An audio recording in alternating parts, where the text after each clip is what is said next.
Hi friends, मैं CA Parikshit Bhardwaj आप सबका मेरे यूट्यूब चैनल पे स्वागत करता हूँ। जैसे आप सबको पता ही है कि 2025 ऑडिट के लिए मैंने डिफरेंट प्लेलिस्ट बनाई हुई है। बैंक ऑडिट सीरीज़ के लिए बैंक ऑडिट का एक सीरीज़ है स्पेशली मेरा 2025 के लिए। LFR का सीरीज़ अवेलेबल है, एडवांसेस वेरिफिकेशन का सीरीज़ अवेलेबल है और एक न्यूली रिसेंटली लॉन्च किया मैंने NPS सीरीज़।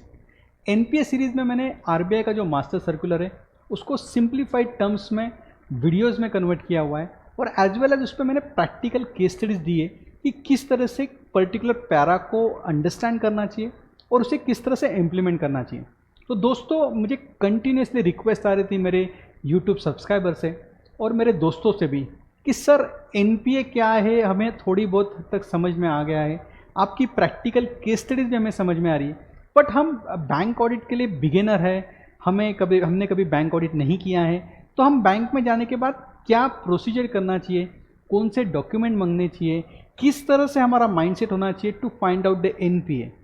तो दोस्तों, इन सब के रिक्वेस्ट को मैं एक्सेप्ट करते हुए ये वीडियो ला रहा हूँ मैं कि how to do a practical approach for NPA audit in a bank branch.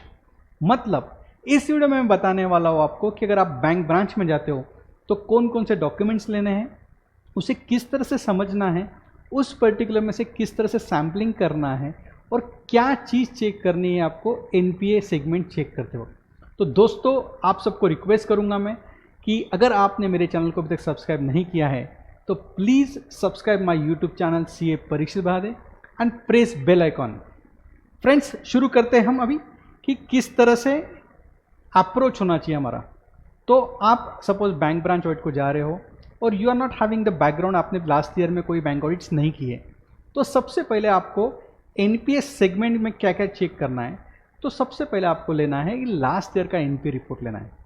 मतलब लास्ट ईयर में परफॉर्मिंग असेट कौन से थे, नॉन परफॉर्मिंग कैटेगरी में कौन से थे, NPA का रिपोर्ट बैंक से लेना है आपको 31 मार्च 24 का।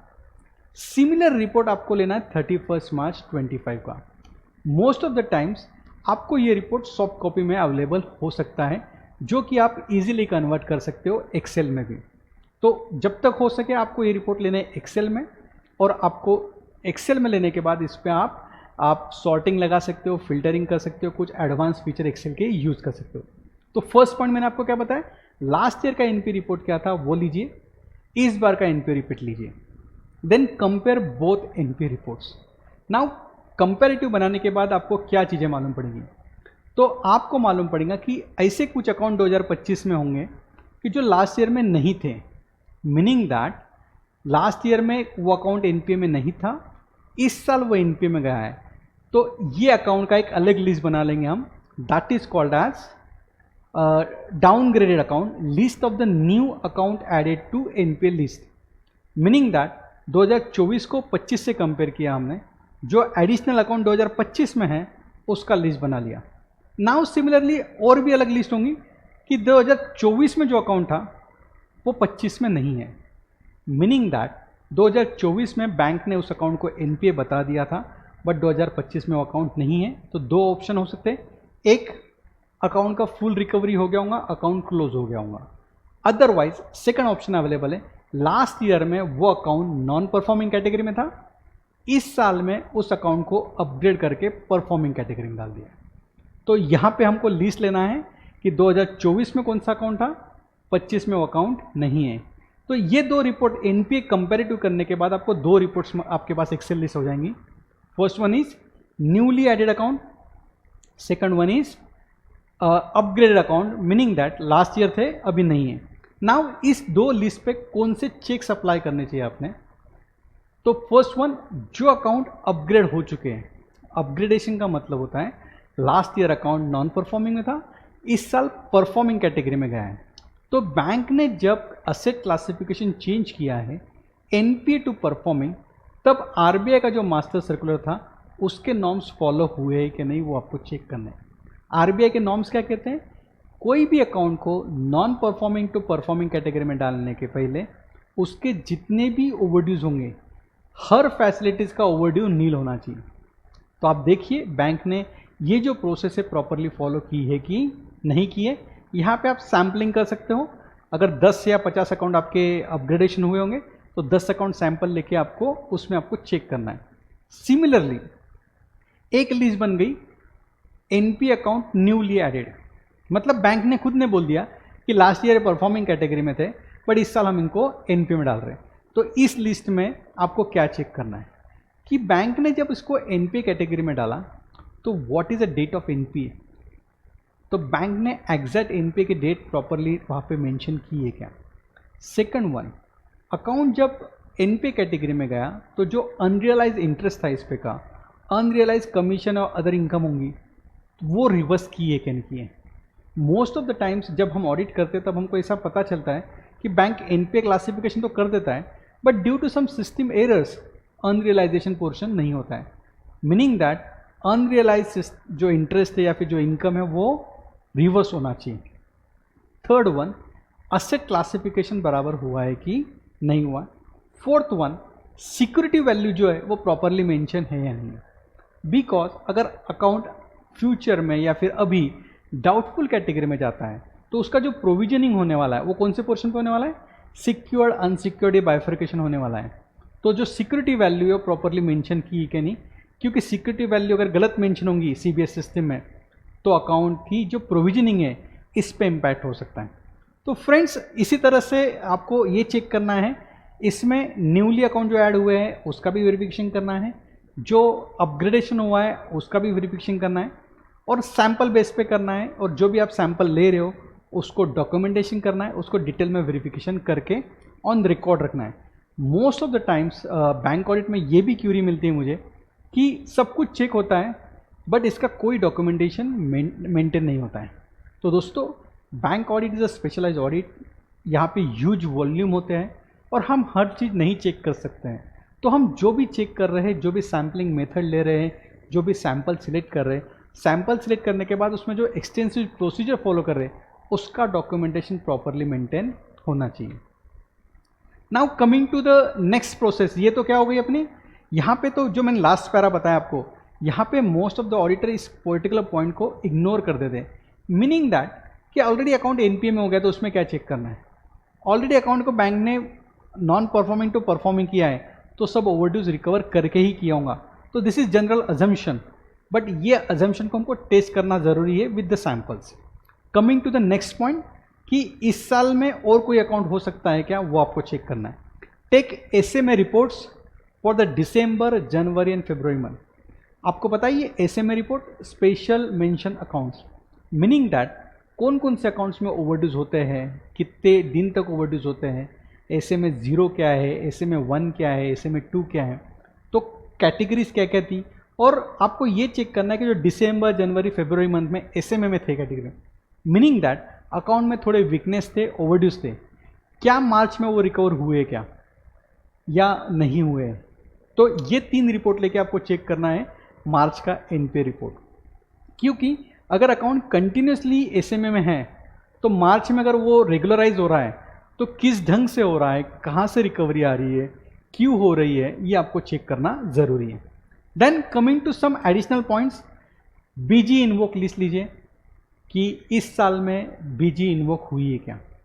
अगर इन्वोक हुई है तो उसका ट्रीटमेंट किस तरह से हुआ है, उसका जो ओरिजिनल लिमिट है उसमें ऐड करके किया है कि उसको सेपरेटली पार्क किया है, तो इसके लिए आपको एनपीए चेक करना। Similar is LC devolve list लीजिए आप कि साल भर में एलसी कोई डिवॉल्व हुई क्या। यहाँ पे दोनों पॉइंट सिमिलरली एलएफआर रिपोर्टिंग में भी आते हैं, तो एलएफआर के लिए भी आपको दोनों लिस्ट लेना है और एनपीए ऑडिट में भी लेना है। तो हमेशा मैं बिगिनर्स को बताता हूँ कि एलएफआर का हर क्वेश्चन आप बारकाई से पढ़िए, बहुत क्रूशियल होता है एलएफआर समझने के लिए। तो एलएफआर के जो पॉइंट्स एनपीए से रिलेटेड है वो एनपीए ऑडिट में कवर कर लीजिए। मतलब एनपीए जो पर्सन अपने बैंक में चेक करने वाला है, he should answer all the questions in LFR relating to the asset classification and income recognition.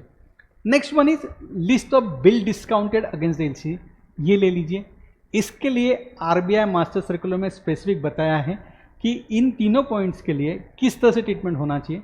इसके लिए मेरी डिफरेंट केस स्टडीज अवेलेबल है, तो please watch my NPS series for this case studies. Then most important is list of the restructured account. दोस्तों आपको bank में जब भी आप जाते हो तो सबसे पहले आपको बैंक मैनेजर को पूछना है कि इस साल भर में कोई अकाउंट रिस्ट्रक्चर हुए क्या। What do you mean by restructuring, restructuring किस तरह से होती है, उसके इम्पैक्ट क्या होते हैं, इसके लिए मेरा यूट्यूब वीडियो अवेलेबल है, वो आप देख सकते हो।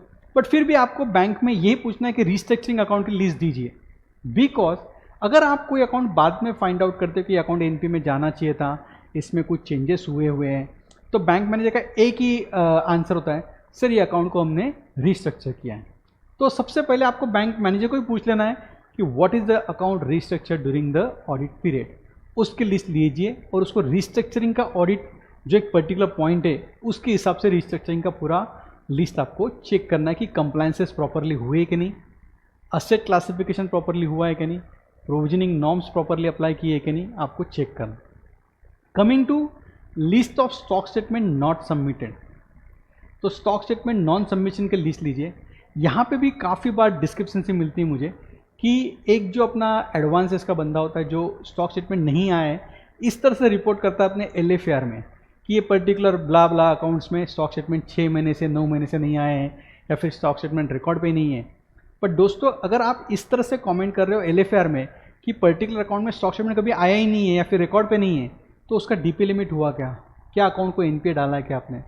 तो स्टॉक स्टेटमेंट अगर टाइम पे नहीं आते हैं तो उसका जो DP लिमिट है वो 0 हो जाएगा और अकाउंट हो जाएगा ओवरड्रॉन में, तो अकाउंट क्लासीफाई हो सकता है NPA में। तो आपको यहाँ पे देखना है कि list of the stock statement not submitted उसको लीजिए, देन चेक करिए कि RBI मास्टर सर्कुलर के हिसाब से स्टॉक स्टेटमेंट कब आना चाहिए था, उसका DP कब वैलिड होता है, तो अकाउंट को NPA में करना है कि नहीं करना है। दोस्तों यहाँ पे मैं समराइज फॉर्मेट में बता रहा हूँ क्योंकि ये वीडियो बड़ा हो सकता है, तो ये सब पॉइंट्स के लिए NPA सीरीज़ में वीडियोज़ अवेलेबल है डिटेल में कि स्टॉक स्टेटमेंट कब आना चाहिए था, उसका DP कब तक वैलिड होगा, उस पर केस स्टडीज़ भी अवेलेबल है, what is large borrowal, what is not large borrowal. Next one, account not renewed और रिव्यूड, तो आपको ये भी लिस्ट लेनी है कि अगर अकाउंट रिन्यूअल टाइम पे नहीं हुआ है, तो अगर वो पर्टिकुलर डेज में अगर रिन्यूअल नहीं हुआ है तो वो अकाउंट जा सकता है NPA में। तो नॉन रिन्यूअल की लिस्ट लीजिए, पर्टिकुलर डेज के ऊपर अगर हो चुके हैं, 180 दिन के अगर ऊपर हो चुके हैं, तो वो अकाउंट चला जाएगा NPA कैटेगरी में।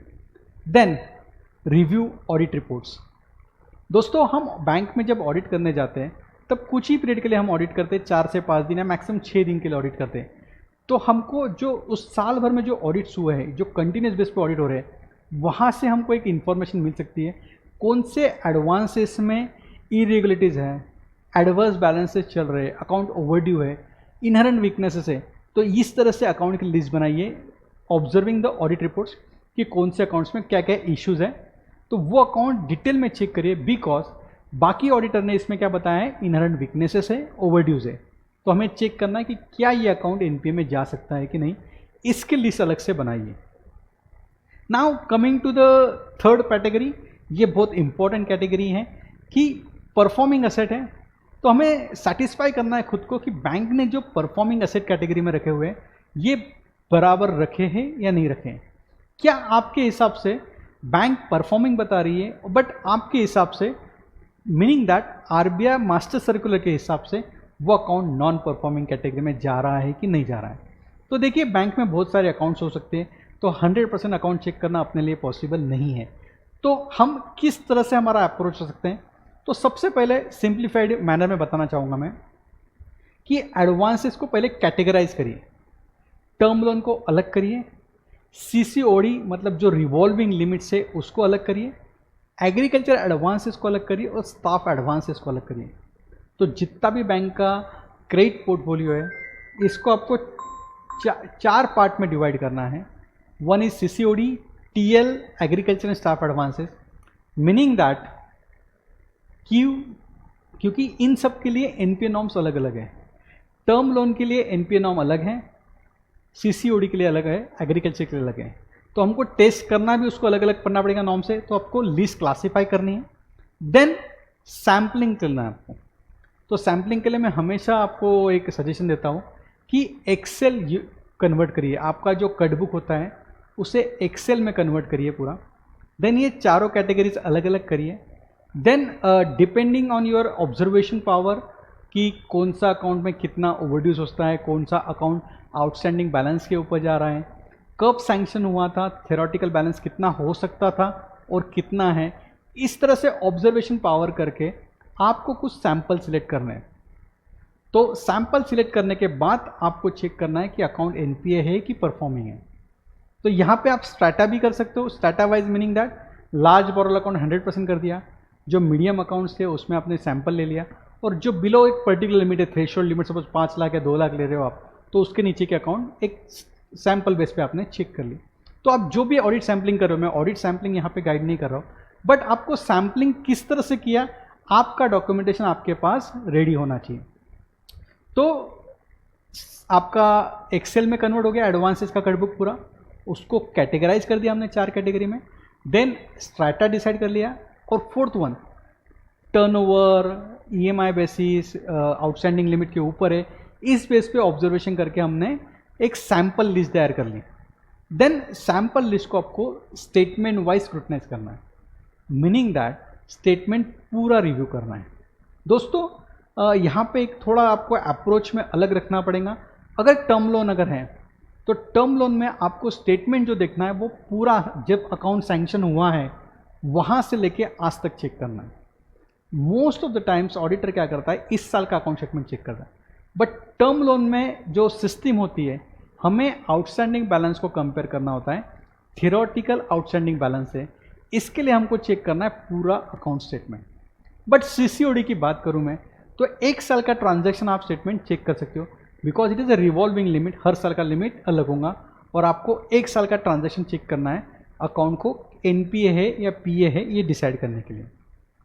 देन जो भी आप सैंपल चेक कर रहे हो, स्टेटमेंट स्क्रूटनाइज कर रहे हो, इसको 2 एडिशनल चेक करने हैं। One is file. File I am talking about the credit file और आपकी लोन फाइल के बारे में बात कर रहा हूँ कि लोन एग्रीमेंट जो है इसमें ईएमआई कितना मेंशन है, इसमें रीपेमेंट पीरियड कितना डिसाइड है, इसमें मॉरेटोरियम पीरियड कितना डिसाइड है, पेमेंट कब शुरू होने वाला है, कब खत्म होने वाला है, ये सब कुछ चीज़ें लोन एग्रीमेंट में होना ज़रूरी है। और आपको कहीं पे भी डिफरेंसेस मिलते हैं तो जो लोन एग्रीमेंट में लिखा हुआ है दैट विल बी फाइनल। तो हमेशा बहुत सी बार अगर कहीं पे ट्रिकी सिचुएशन आ जाती है कि सीबीएस सिस्टम में कुछ अलग इन्फॉर्मेशन मेंशन है, ईएमआई गलत से कैलकुलेट हुआ है, बट आपको क्या चेक करना है, लोन एग्रीमेंट में ईएमआई क्या था, और अगर सब्सिक्वेंटली चेंज हो रहा है तो उसका कोई डॉक्यूमेंटेशन आपके रिकॉर्ड पे अवेलेबल है क्या। सपोज ईएमआई 10,000 था, बाद में अगर 12,000 हो रहा है तो उसका डॉक्यूमेंटेशन फाइल में अवेलेबल है या नहीं। तो आपको चेक करना है मास्टर लोन फाइल से डॉक्यूमेंटेशन, जिसमें भी आपको ऑब्जर्वेशन आ रहे हैं कि ये अकाउंट एनपी में जा सकता है, उस अकाउंट के बारे में मैं बता रहा हूँ। थर्ड वन, सीबीएस पैरामीटर भी चेक कर लेने हैं आपको कि सीबीएस में जो सिस्टम में जो डाटा इनपुट हुआ है that is matching with the file और नॉट। तो बेस होने वाला है इसका लोन का master file, that is loan agreement. But once you said that कि आपके हिसाब से आरबीआई मास्टर सर्कुलर जो आपने जो पढ़ा हुआ है उसके हिसाब से अगर अकाउंट एनपी में जा रहा है तो आपको एक लिस्ट बना के बैंक मैनेजर को देना है कि as per our opinion these accounts are class will be as a NPA, but bank ने इसको परफॉर्मिंग शो किया हुआ है। तो फिर आपको डिस्कस करना है बैंक मैनेजर से। यहाँ पे डिस्प्यूट हो सकता है बैंक मैनेजर आपका, तो आपने अकाउंट को एनपीए में क्यों डाला हुआ है ये आपको वहाँ पे मैनेजर को बताना है। व्हाट इज द इरेगुलरिटी और how the bank has done something different thing, तो ये आपको चेक करना है और बैंक मैनेजर को कन्विंस करना है कि this account will be classified as a NPA. Then आपको फाइनल करना है एमओसी।